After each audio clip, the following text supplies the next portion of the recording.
Well, it's good to have a game under our belt, regardless of how that one turned out on Monday night. It's good to play basketball. And I don't know, I've kind of talked about with our team the months and all that's involved. And I've always thought that November is a growth month, and you kind of get an idea just about how you grow as a team and getting better. And I don't think any of these games are going to be won pretty. The execution isn't going to be what it needs to be, game one versus game 31. But felt like there were a lot of good things from Monday night, but a lot of it had to do with intangibles more than anything else. What specifically did you like from the team? Though we shared the ball real well, to have 17 assists on the number of baskets, 62%. To be honest with you, we're trying to get 6 out of every 10 to be assisted. A lot of that's different from team to team simply because some teams will fan out and they'll make you play one on one. Florida Atlantic comes to mind, that kind of team a year ago that do not want to give up assisted buckets, so you kind of have to rely on one play. But I did think that we did a good job sharing the basketball, and specifically Mate. If you look back at it, I think he was responsible for 13 points off of his passes. So I thought there was some interior play that resulted in good buckets, and overall, you were pleased with the poise that a team handles on the road. But you enjoy kind of watching the growth, talking to the staff. They said everybody was just phenomenal on the bench, and you don't always get that this early. And I could go into a long diatribe on why that happens, but that's encouraging. And then kind of inversely, what did you like dislike seeing looking Yeah, forward? we couldn't give up that many old boards. Like, I mean, at the end, only being able to retrieve 68% of your misses. I mean, 3 out of every 10. Now, you have to factor in when you think about it, you got to remember block shots end up as offensive rebounds.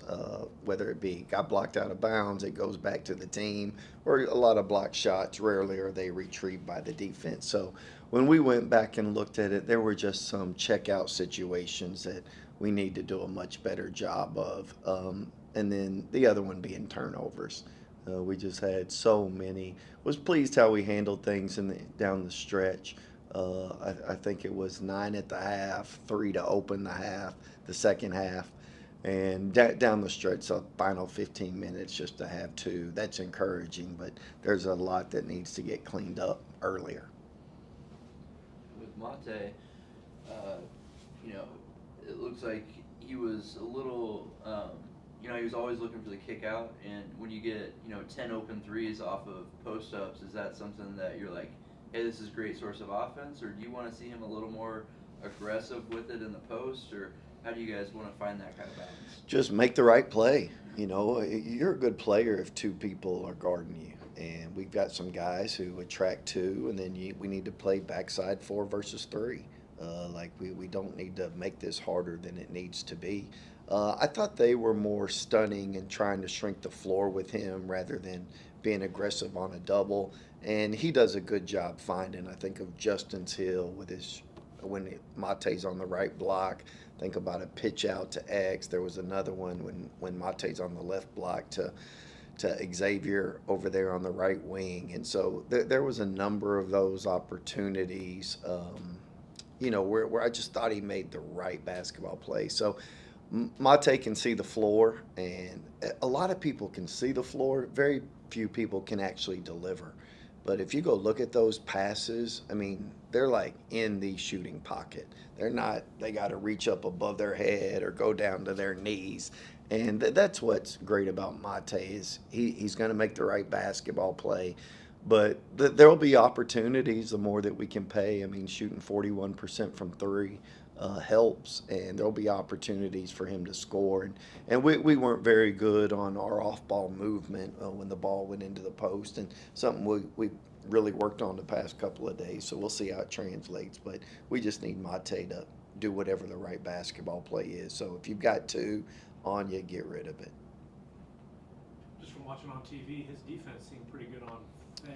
Did you judge it same way? I thought his physicality was terrific. I mean, when there's a play that happens in the first half where he tries to play through Mate's chest and Babacar Faye, but doesn't move him, and that's impressive. And I'm sitting there watching it, going, he's a big dude to move.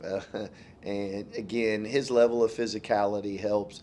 We have to do. I also thought the other thing, if you look there in the second half, we were in a situation where we're switching everything, and he stayed in front of the ball on really good players and was able to do a terrific job of just being down and being in the stance and being in front of the ball. You know, the area where we struggled until about the 15-minute mark of the second half is um, we just didn't know enough about those guys personnel wise to realize strengths and weaknesses, and we just let Babacar Faye get to his right hand way too much, especially early, and our verticality wasn't great.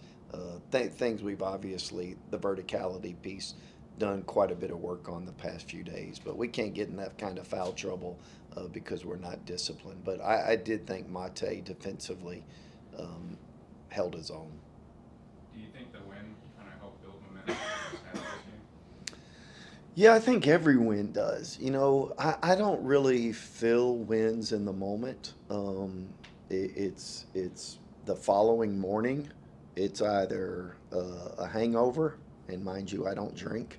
It's either a hangover or it's like, all right, I can go. We've got something to work with here. And so I will tell you that um, you kind of think about it. You would much rather win and go through all of the teaching that needs to happen, but it's a much better feeling than the alternative.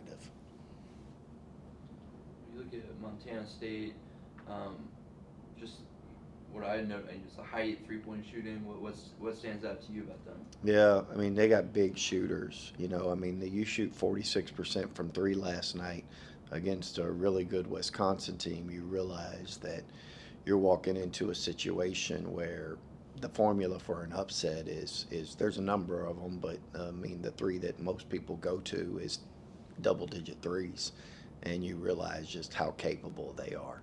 And then I think they have a 6'6" point guard who plays alongside, and it really doesn't matter whether it be Brandon Walker or guys who can pick and pop, who can really make passes.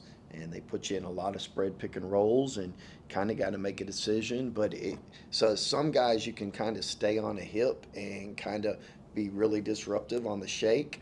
But when you're 6'6", I don't know how disruptive you can be on the shake if you're going to be in heavy tags. And so they're going to throw back to shakes for guys that can really make shots.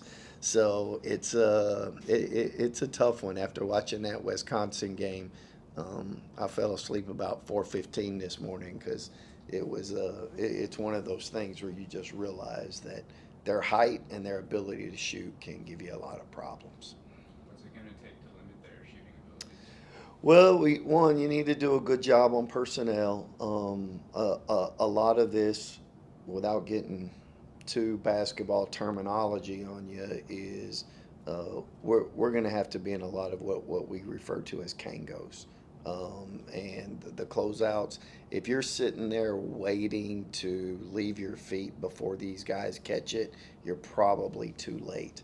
And a Kango is different than a flyby, but we're going to have to make sure we're on the right side of shooters. I thought that was one of the things that didn't happen the other night, specifically with Lander and McHenry is they were lefty shooters, and we were turning around and fouling on the right hand side and not getting to the shooting pocket side. And you know, these guys were throwing. Fortunately, these guys don't have a lot of lefties, but I mean, you look at number 7, the USC player, the USC transfer. I mean, he's a 6'9" sniper. And so they're big, but the Kangos have to be on the right side. Fortunately, they're all right-handed, so I think we'll be a little bit better. But because of their length, it could be a problem. And what do you guys have to take advantage of at the other end to make them pay for you know, the way that they play? Like, where are you guys looking to really, I guess, capitalize? Yeah, well, they're in drop a lot of times when they have Brandon Walker out of there, but they can also switch. And so knowing that they're switching 1 through 4 and they're switching a lot of off ball stuff, you have to know that what we would incorporate as twins cuts.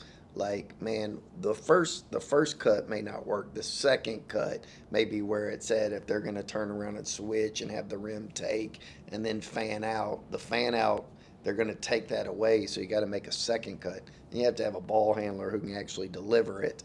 The other thing is you got to take advantage of their drop. You got to be able to go. I thought the one thing Wisconsin did, because they switch up and then they really fan out, I thought the one thing Wisconsin did was that they were able to go get paint touches.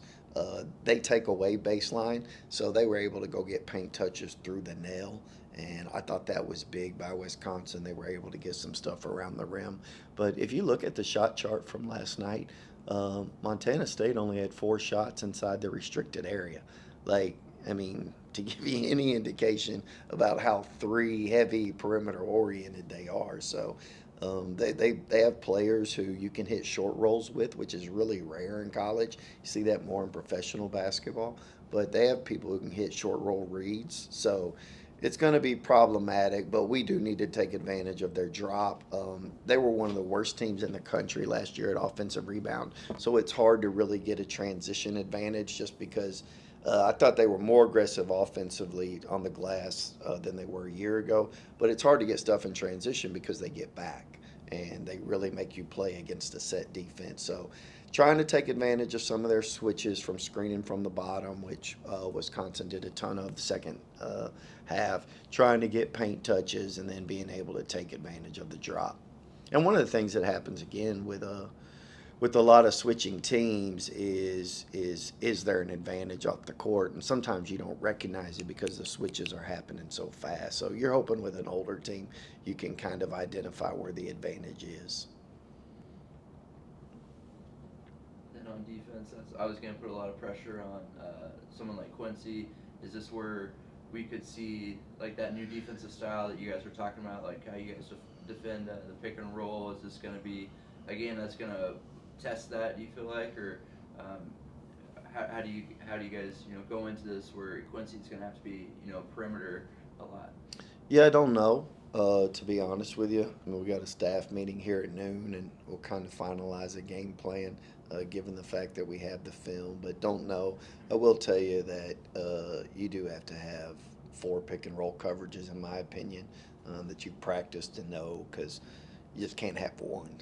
Everybody knows how to attack 1 if you're that vanilla.